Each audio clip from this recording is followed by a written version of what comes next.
време и да направя едно кратко введение към това, което предстои да видим.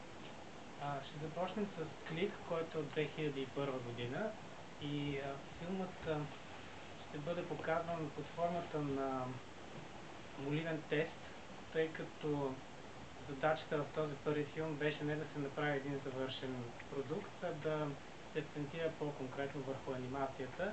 Затова не се очудвайте, че декорите прозират през типажите. Първоначално филма нямаше дори музика. Впоследствие намерих такава, която му подхождаше най-добре като времетраене и като акценти.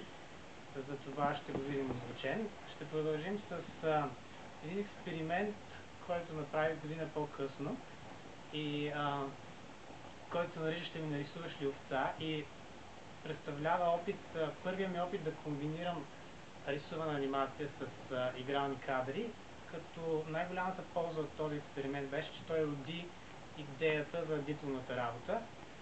Самата дипломна работа ще видим в две версии днес.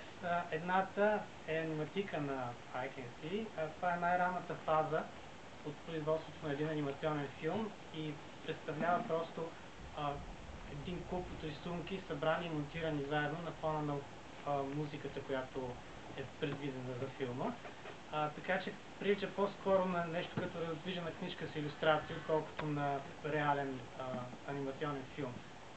Разбира се, след него ще бъде пусната, надявам се, ако диска не блокира, и завършения вариант на филма, в който вече има всичко. Игралната част е на мястото, има анимация, която е отцветена с специални ефекти, прецизен монтаж и общо ето филма е така, както би трябвало да е